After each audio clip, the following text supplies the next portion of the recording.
Hello, welcome back. Happy New Year. We're starting the year off testing out this microphone. It is the Behringer XM8500 dynamic microphone, cardioid polar pattern.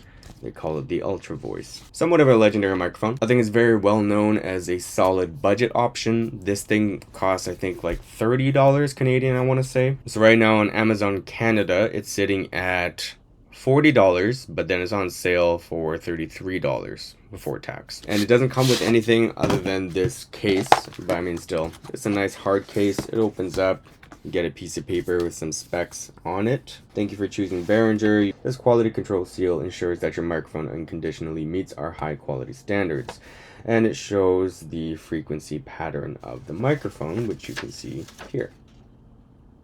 There's a nice presence boost, I think around 5,000, 6,000 hertz. And then a nice roll off right past 10,000-ish. So basically a nice presence boost and a nice little roll off on the lower end there below 100 hertz, which is something that I do in post anyways. Running through the setup really quick, I have the microphone running through an XLR cable right into my Audient Evo 4 audio interface, which is connected to my MacBook, and I'm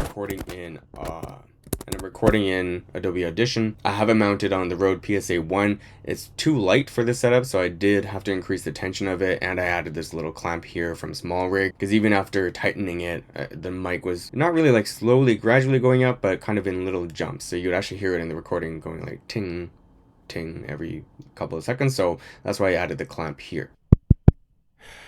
I can't believe it, but I recorded an entire video, and another video actually, 2 videos, all with my MacBook Pro internal microphone. And there's nothing wrong with that, but the point of this video was to get a freaking test of this microphone. I'll probably keep the same intro recorded with the MacBook Pro, so hey, there's a comparison, I guess, with the internal microphone. To be honest, I think I'm just very impressed with the internal microphone of the MacBook Pro. But now we're on the actual microphone, the Behringer XM8500. I don't know where I'm going to start. So beforehand, I had it on the Rode PSA-1. Right now, the setup is obviously I'm holding the microphone and is going straight into my Evo 4 audio interface, straight into the MacBook Pro, and it is definitely the correct input this time. I'm so mad at myself. But yeah, no real difference between this and using a boom arm, except boom arm obviously positions a little bit more consistent. The biggest difference I'm noticing is obviously when it's handheld, you're more likely to kind of speak right into it and you're going to get more plosives, versus when it's on the boom arm, I had it a little bit angled to the side of my mouth or the corner of my mouth, and then so I can say Peter picked Perry peppa pa pa pa all day, and then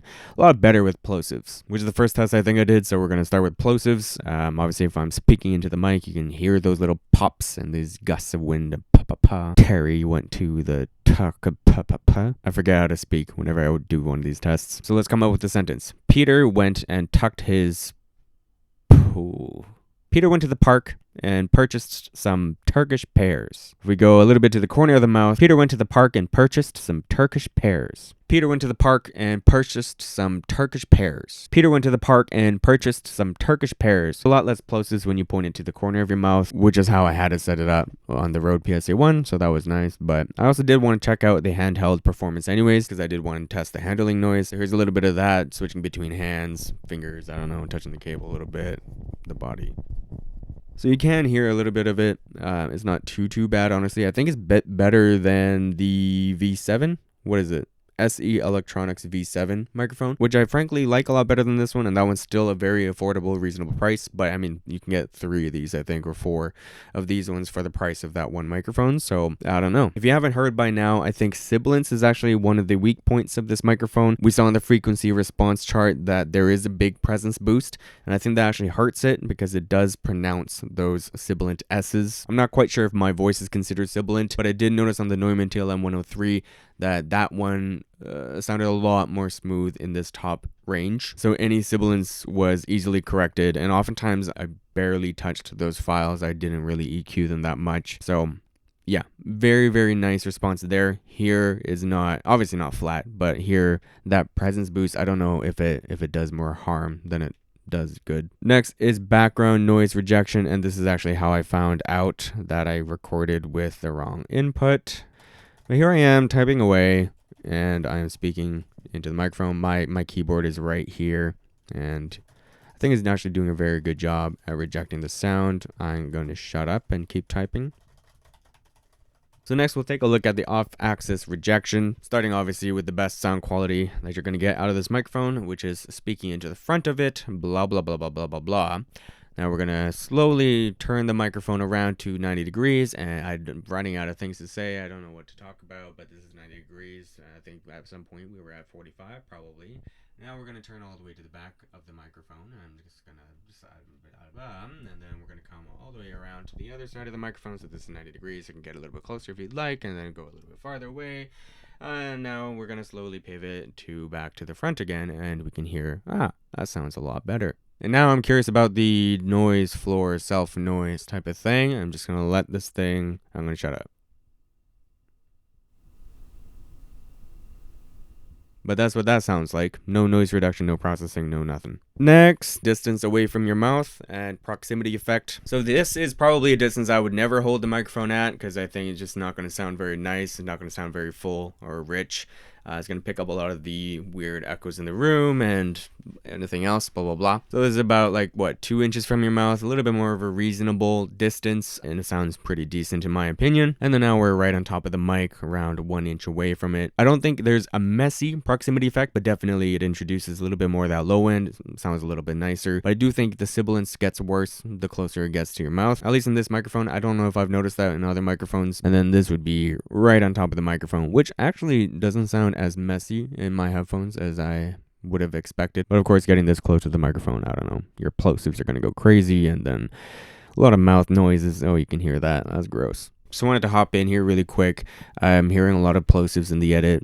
Right now, you probably heard that too. In the first take, I just tested out this foam windscreen from Zoom H1. Obviously, it's not a perfect fit, but I was saying you grab a couple of these, you grab 4 of these microphones, great bundle. I forgot to include this in the second take of this recording, so there's plosives everywhere, but you can hear Peter, Peter, Peter. This gets rid of the plosives very well. I think it sounds great. So if you end up picking up one of these microphones, then I really would highly recommend getting one of these foam windscreens. Probably a lot of good third-party cheap alternatives on Amazon. I would assume anything that fits the Shure SM58 will fit on this as well. They're all probably the exact same shape and size. And I think that's it for all the tests that I had in mind. Again, I haven't used this mic that much, so I don't really have many strong opinions on it yet. This video isn't really meant to be an in-depth review or anything. If anything, I just wanted to provide an audio sample, since I personally find those types of videos very useful when I'm researching microphones. But the first impressions I do have, again, is just that sibilance being kind of weak. I think the mid frequencies are a little bit brittle, gritty, rough. The low end seems fairly reasonable. It's not really that same boomy effect, I think, that you can get from something like the SM7B or something like a large diaphragm condenser microphone. But it's still there, especially if you get relatively close to the microphone. I just think the mids, it sounds a bit mid-forward, if that's the correct way to put it. And that top end could just be a little bit smoother. But honestly, 33 Canadian,